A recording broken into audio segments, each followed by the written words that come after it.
My childhood. I was born into a middle class Tamil family in the island town of Rameshwaram in the erstwhile Madras state. My father, Jainulabdin, had neither much formal education nor much wealth.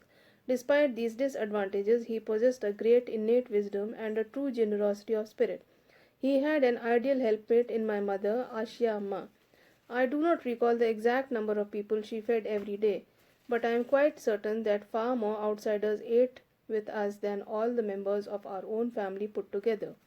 I was one of many children, a short boy with rather undistinguished looks, born to a tall and handsome parents.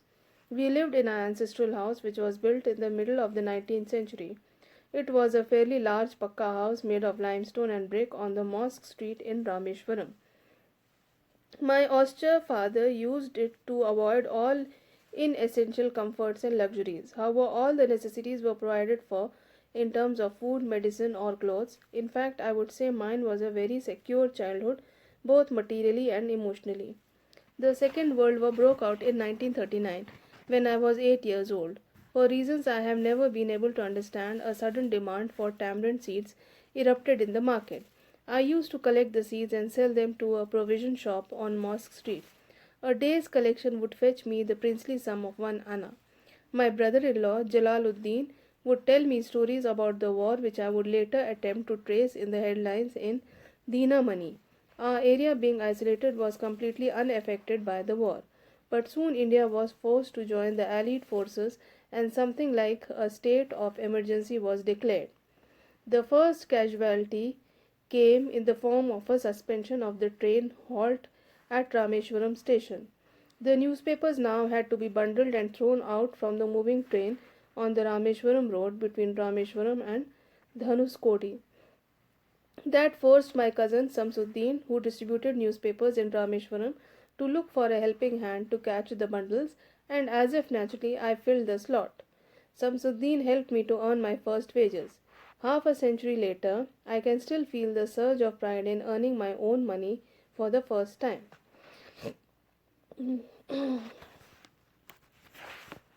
Every child is born with some inherited characteristics into a specific socio-economic and emotional environment and trained in certain ways by figures of authority. I inherited honesty and self-discipline from my father. From my mother, I inherited faith in goodness and deep kindness, and so did my three brothers and sister. I had three close friends in my childhood: Ramanatha Sastri, Aravindam, and Sivaprakasan. All these boys were from orthodox Hindu Brahmin families. As children, none of us ever felt any difference amongst ourselves because of our religious differences and upbringing. In fact, Ramanatha Sastri was the son of a Pakshi Lakshmana Shastri, the highest priest of the Rameshwaram temple. Later, he took over the priesthood of the Rameshwaram temple from his father. Arvindam went into business of arranging transport for visiting pilgrims, and Sivaprakasam became the catering contractor for the southern railways. During the annual Sri Sita Rama Kalyanam ceremony, our family used to arrange boats with a special platform for carrying idols of the Lord from the temple to the marriage site, situated in the middle of the pond called Ramatirtha, which was near our house. Events from the Ramayana and from the life of the Prophet were the bedtime stories my mother and grandmother would tell the children in our family.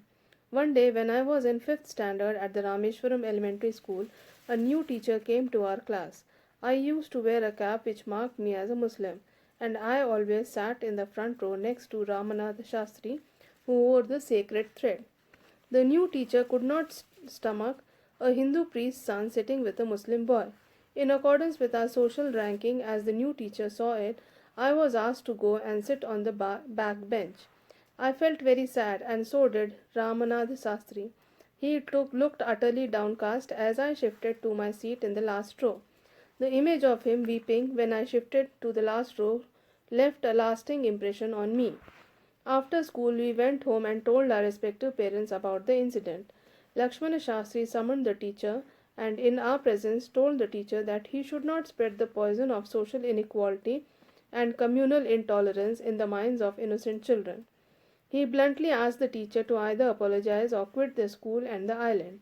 Not only did the teacher regret his behavior, but the strong sense of conviction Lakshman Shastri conveyed ultimately reformed this young teacher. On the whole, the small society of Rameshwaram was very rigid in terms of the segregation of different social groups. However, my science teacher, Siva Subramaniam Iyer, though an orthodox Brahmin with a very conservative wife, was something of a rebel. He did his best to break social barriers so that people from varying backgrounds could mingle easily. He used to spend hours with me and would say, Kalam, I want you to develop so that you are on par with the highly educated people of the big cities. One day he invited me to his home for a meal.